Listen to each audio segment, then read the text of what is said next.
প্রথমেই কোনো এক্সিবিশনে নিজেদের স্টল দিয়ে নতুন এক অভিজ্ঞতা হলো, সেটাই তোমাদের সঙ্গে আজকে শেয়ার করব। তো হ্যালো এভরিওয়ান, কেমন আছো তোমরা সবাই? আশা করি খুব ভালো আছো, আমিও ভালো আছি। চলো পুরো ভিডিওটা দেখতে থাকো। তো আজ হচ্ছে সানডে, সকাল 6টার সময় উঠে পড়েছি যেতে হবে বলে, না হলে হয়তো আরেকটু শুয়ে থাকতাম। রবিবার সোনুর ছুটির দিন, তো উঠেই ফ্রেশ হয়ে ভাত বসিয়ে দিয়েছি, চাটা চাপা দিয়েছি আর শানকে একটু ছাতু গুলে দিলাম। ও জিমে চলে গেল। ও বলছে আমি ভাবলাম তুমি একটু শুয়ে থাকো, আমি তোমাকে ডাকবো না। তাই বললাম না আমাকে যেতে হবে, ওই জন্য উঠে পড়লাম আর চাটা ছেঁকে নিয়েছি। সোনুও আমাকে বললো তাহলে আমাকেও একটু ছাতু গুলে দাও, আমি খেলতে যাবো। তো আমি বললাম ঠিক আছে দাঁড়া দিচ্ছি। তা দুইজনকেই ছাতু গুলে দিলাম, ওরা খেটে চলে গেল। আমার এদিকে ভাত হয়ে গেছে। আজকে দেখো ছোলার ডাল ভিজিয়েছি। ছোলার ডালটা ভিজেলাম অনেক ভেবে চিনতে, তারও একটা কারণ আছে। আর এদিকে আমি কিছু সবজি কেটে নিলাম আর পনিরগুলো পিস করে নিলাম। তো পনিরের তরকারিটা আমি বসিয়ে দিয়েছি আর প্রেশার কুকারে আমি আলু সেদ্ধ করে নিয়েছিলাম। আর এদিকে দেখো কিছুটা ছোট ছোট করে পনির কেটে রেখেছি যাতে করে ছোলার ডালেও দিতে পারি। আর এদিকে ভেন্ডি আলু ভাজা হয়ে গেছে আর একটু ময়দা নিয়েছি। প্রথমে তো ভেবেছিলাম ডিম রান্না করব, তারপরে ভাবলাম আজকে রবিবার, আজকে অম্বাবচি লাগবে, সেই তো লাগবে দুপুরবেলা। কিন্তু আমার হাজবেন্ড বললো ঠিক আছে তুমি নিরামিষই রান্না করো, মা তো আবার খাবে, ছোঁয়াছিনি লেগে যাবে, দরকার নেই। আমি বললাম ঠিক আছে। আর আজকে ডাল আলাদা করে রান্না করে নিয়ে ভেবেছিলাম মুগ ডাল করব, কিন্তু ছোলার ডালটা যেহেতু করলাম ওই জন্য আর মুগ ডালটা করলাম না। আর দেখো আমার হাজবেন্ড কত বড় একটা বিশাল কাঁঠাল নিয়ে এসছে, তাও আবার কাঁচা। যার কাছ থেকে কিনেছে তিনি বলেছেন যে রথের দিন নাকি এটা পেকে যাবে। এবার আমি জানি না এটা পাকবে কি না, এত বড় কাঁঠালটা নিয়ে এসছে। আমার হাজবেন্ড বলছে উনি বলেছে যে বোটার দিকটা প্লাস্টিক দিয়ে মুখটা বেঁধে রাখতে, তাহলে নাকি পেকে যাবে, তাই করে দিল। আর এদিকে দেখো আমার ছোলার ডালটাও হয়ে গেছে আর এদিকে তো আমার পনির হয়ে গেছে, ভাজা হয়ে গেছে আর ময়দাটাও মেখে লেচি করে রাখলাম। এবার বাসনগুলো মেজে নেব। এরপর আমি ঘর ঝাড় দিয়ে ঘর মুছে একেবারে জামা কাপড় কেচে স্নান করে এসে পুজো করতে বসলাম। আমার হাজবেন্ড, শাশুড়ি মা আর শান দোকানে গেছে। দুইজন কর্মচারী ভাইয়ের সঙ্গে শান থাকবে দোকানে আর আমার হাজবেন্ড ওখানে যাবে বলে মালগুলো সব শর্টিং করবে, কি কি মাল নিয়ে যাবে স্টলে সেই মালগুলো গুছাবে। আর একটা অটো ঠিক করেছে, রিজার্ভ করেছে, ওটা করেই নিয়ে যাবে। একটু তাড়াতাড়ি গেছে।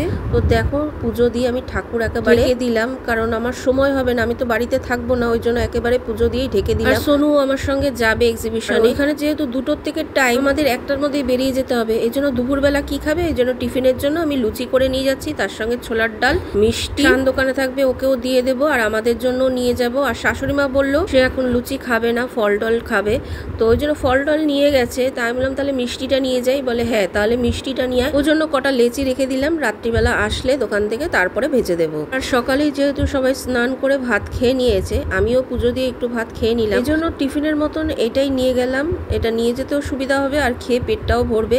এগুলো সব গুছিয়ে নিয়ে যা খাবার দাবার সব ফ্রিজে ঢুকিয়ে রাখলাম। 8টা বাজে, এখন রেডি হয়েছি। কত তাড়াতাড়ি করে যে রেডি হলাম। যাই হোক বেরিয়ে যাই।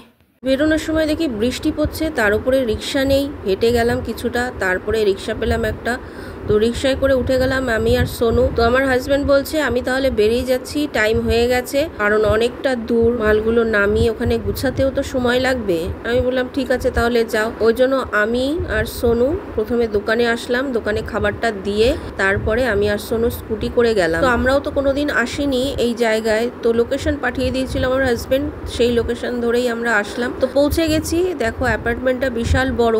তো আমার হাজব্যান্ডকে ফোন করলাম, বললো এখানেই আছি, তো ও বাইরে বেরিয়ে ডাক দিল, তারপরে যাচ্ছি আমরা। তো এই কমপ্লেক্সের ভেতরেই গ্রাউন্ড ফ্লোরে একটা হল রুম আছে, ওখানেই এক্সিবিশনটা হচ্ছে। তো দুদিন হচ্ছে, কালকেও হয়েছে শনিবার দিন। তো আমরা শনিবার দিন হয়েছে যে জানতে পারিনি, শনিবার দিন রাত্রিবেলা আমরা জানতে পেরেছি। তো ওই রবিবার দিন ওইটুখানি সময়ের মধ্যে, ওই শর্ট টাইমের মধ্যে যতটুকু মাল পেরেছে আমার হাজব্যান্ড গুছিয়ে নিয়েছে। তাও আমি ভেতরে গিয়ে দেখলাম আমার হাজব্যান্ড প্রচুর মাল নিয়ে, আসলে বাচ্চাদের মাল তো সাইজের ব্যাপার থাকে, আর এইসব জিনিসে ওরও কোনোদিন অভিজ্ঞতা হয়নি, ও প্রথমবার আসলো। তা আমি এসে দেখি আমার হাজব্যান্ড মালগুলো নামিয়ে এক এক করে শো দিচ্ছে। অনেকে এসছে আবার অনেকে আসেনি এখনো পর্যন্ত, এসে পৌঁছায়নি, এক একজন এক এক জায়গার থেকে এসছে। আর এই টেবিলগুলো স্টলগুলো আমাদের ভাড়া দিয়েই নিতে হয়েছে, জানোই তো এক্সিবিশন কিরকম হয়। তো আমার হাজব্যান্ডকে বললাম তুমি মালগুলো বার করো, আমরা শো দিয়ে দিচ্ছি।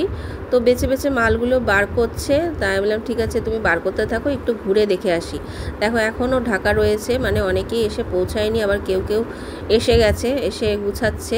খুব যে বড় হলটা সেটা কিন্তু নয়, মানে ছোটোখাটোই, তো তার মধ্যেও অনেক রকম জিনিস আছে। যেরকম এখানে দেখো গাছ আছে, কোনো স্টলে আবার হ্যান্ডমেড ব্যাগ আছে, আবার কোনো স্টলে হ্যান্ডমেড চকলেট আছে, শাড়ির স্টল, আবার কোনো কোনো জায়গায় শাড়ির সঙ্গে বেড কভার, ব্যাগ এসব আছে। কোনো স্টলে আছে লেডিস প্যান্ট, কুর্তি, আবার কোনো স্টলে আছে মেকআপের জিনিস, আর একটা ব্লাউজেরও স্টল ছিল, আর একটা ধুতি পাঞ্জাবি ও চুড়িদার পাঞ্জাবিরও একটা স্টল ছিল, চায়ের স্টল ও স্ন্যাক্সেরও স্টল ছিল। তো আমার হাজব্যান্ড তো মালগুলো বার করে শো দিচ্ছিল, তাই আমি বললাম তুমি আগে খেয়ে নাও, 3টে বাজে, এরপরে যদি কোনো কাস্টমার আসে অসুবিধা হবে দিতে। তো সোনুকে আগে দিলাম, সোনু খেলো, আমি একটু খেলাম, তারপরে আমার হাজব্যান্ডকে দিলাম, ও খেয়ে নিল। খেতে নিয়ে আবার আমরা মাল গুছাতে শুরু করলাম। আর কত মাল নিয়ে এসছে আমার হাজব্যান্ড, এই মালগুলো আমাদের, দেখো সব মালগুলো শো দিয়েছি, দেখো কত মাল নিয়ে এসছে, কতগুলো ব্যাগ বক্স, মানে চারিদিকে মাল নিয়ে এসছে। এখানেও কিছু মাল রেখেছে টেবিলের ওপরে। আর যেহেতু কিডস আইটেম বিভিন্ন প্রকার, মানে সাইজ না রাখলেও হয় না, তাও তো একদম ছোট সাইজের গুলো আনেনি, প্রায় 3-4 বছর বয়সের থেকে এনেছে, কারণ হয় না একটা স্টল, মানে এই টেবিলের ওপরে সব মাল, তারপরে আবার নিচে মাল, এরম ভাবে হয় না। তো যতটা পেরেছি আমরা সাজিয়েছি, তো সাজিয়ে টাজিয়ে বসে আছি। তারপরে দেখলাম দুপুর থেকে বসেই ছিলাম, তারপর সন্ধ্যার পরে টুকটাক কাস্টমার ঢুকেছে, দেখছে, কয়েকজন কিনছে, আর কেউ কেউ দেখে দেখেই চলে যাচ্ছে। আর যেহেতু অ্যাপার্টমেন্টের লোকরাই শুধু এখানে ভেতরে ঢুকবে, বাইরের লোক তো কোনো অ্যালাউ নেই, তবুও মানে অ্যাপার্টমেন্টের লোকরাই এখানে খুব কম ঢুকেছে, মানে এত বড় অ্যাপার্টমেন্টের মধ্যে মাত্র কয়েকজন হয়তো ঢুকেছে। তো কি করব, বসে বসে তারপরে কোল্ড ড্রিঙ্কস দিল আর চপ দিল, সব স্টলেই দিয়েছে। মানে এই এক্সিবিশন যারা অর্গানাইজ করেছে তারাই এই ব্যবস্থাগুলো করেছে। পরে চাও দিয়েছিল, যেটা আমি আর সোনু খাইনি। তারপরে কমপ্লেক্সের যে প্রেসিডেন্ট, তাকে একটা গিফট দেওয়া হলো, সম্বর্ধনা দেওয়া হলো, কারণ উনি প্রত্যেকটা স্টল থেকে কিছু না কিছু কিনেছেন, আমাদের স্টল থেকেও কিনেছে। তো যাই হোক, 9টা পর্যন্ত আমাদের টাইম ছিল, তো 8:30টার থেকেই সবাই গুছাতে আরম্ভ করেছে। তো আমরাও গুছিয়ে নিলাম। আর অটো যে রিজার্ভ করেছিলাম, ওকে আবার আমার হাজব্যান্ড ফোন করলো, সেই মালগুলো বাইরে নিয়ে আসলাম আমরা গুছিয়ে টুচিয়ে। উনি আসলো, আসার পরে মালগুলো সব তোলা হলো। তো আসার সময় তো সোনু এসছে আমাকে নিয়ে স্কুটি করে, আর আমার হাজব্যান্ড এসেছিল অটো করে মাল নিয়ে। তো যাওয়ার সময় আমি বললাম অনেক রাত হয়ে গেছে আর অনেকটা ভেতরে, তো সোনু অটো করে চলে যাক ভেতরে বসে মালের সঙ্গে, আর আমি আর তুমি চলো স্কুটি করে চলে যাই। তো সেটাই করলাম, ও চলে গেল অটো করে আমাদের দোকানে। পুরো আমি আর আমার হাজব্যান্ড পরে আসলাম দোকানে, দোকান বন্ধ করে দিয়েছে, ওরা সবাই গেছে গোডাউনে মাল রাখতে। তারপরে আমি আর আমার শাশুড়ি মা করে বাড়ি ফিরছি। আর দেখো বাড়ির সামনে না আমাদের একটা মন্দির তৈরি হচ্ছে, এটা রথের দিনই মানে উদ্বোধন হবে, তো এই জন্য দিন রাত কাজ হচ্ছে। অনুষ্ঠান ওর বাবার সঙ্গে স্কুটি করে পরে আসলো। 5টার সময় ঢুকেই হাত পাটা ধুয়ে আমি দেখো লুচি কটা ভেজে নিলাম মায়ের জন্য, তরকারি গরম বসিয়েছি, একটু পাঁপড় ভাজা করে নিয়েছি, আর আমাদের জন্য একটু ভাত বসিয়ে দিলাম। ছোলার ডাল ছিল, তো মা বললো খাবে না, ওই জন্য আর ওটা বার করলাম না। এখন আমাদের খাওয়া দাওয়া হয়ে গেছে, এখন 11টা বাজে, এসেই ভাতটা বসিয়ে দিলাম। আর সেই সকালবেলা সবাই খেয়েছে, তো আর দুপুরবেলায় লুচি টুচি খেয়েছে, আর যেহেতু মা খায়নি, মায়ের জন্য এখন লুচি ভেজে দিলাম। আর এই টানা হ্যাচড়া অনেকটা ভিতরে, হ্যাঁ মানে খুব পরিশ্রম গেছে। যাই হোক, আমরা তো প্রথমবার গেলাম, প্রচুর মাল নিয়ে গেছে, আর এত কিডসের এত আইটেম ওরমভাবে নিয়ে যাওয়া যায় না। একটা মাল হয় বা একটা আইটেম হয় তাহলে ঠিক আছে, কিন্তু বাচ্চাদের ওরমভাবে সাইজ বাই সাইজ মানে হয় না।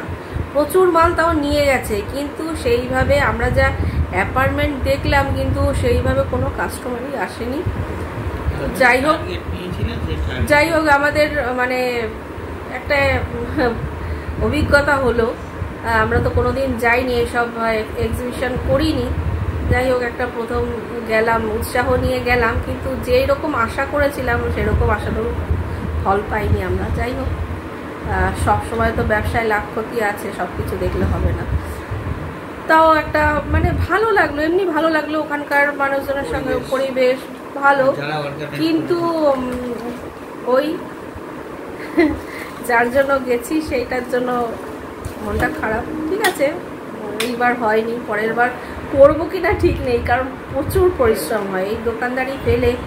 আমার হাজব্যান্ডও আজকে নয় সোনুর অফিস ছুটি আছে তাই গেছে, কিন্তু অন্যদিন হলে তো, আর এইগুলো শনি রবিবার করেই হয় যদিও, কিন্তু তাও প্রচুর প্রচুর হেডেক থাকে, পরিশ্রম হয়, একটা আইটেম হয় ঠিক আছে। আর যারা করে তাদের একটা অভ্যেস হয়ে গেছে, আমরা করি না তো, আমাদের অভ্যেস নেই।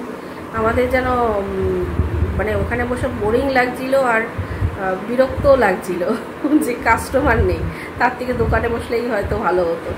যাই হোক, সব কিছুই তোমাদের সঙ্গে শেয়ার করলাম, এটাও আমাদেরও একটা অভিজ্ঞতা হলো, এক্সপিরিয়েন্স হলো। আমরাও তো এর থেকে অবগত ছিলাম। যাই হোক, অনেকেই শুনি মেলা করে, এটা করে, ওটা করে, এক্সিবিশন করে, তো আমাদেরও অভিজ্ঞতাটা হলো। তাই ঠিক আছে মোটামুটি। তো আজকের মতো ফ্রেন্ডস ভিডিওটা এখানেই শেষ করছি, আবার দেখা হবে নতুন আরেকটা ভিডিওর সঙ্গে। ততক্ষণ পর্যন্ত খুব ভালো থেকো, সুস্থ থেকো, গুড নাইট।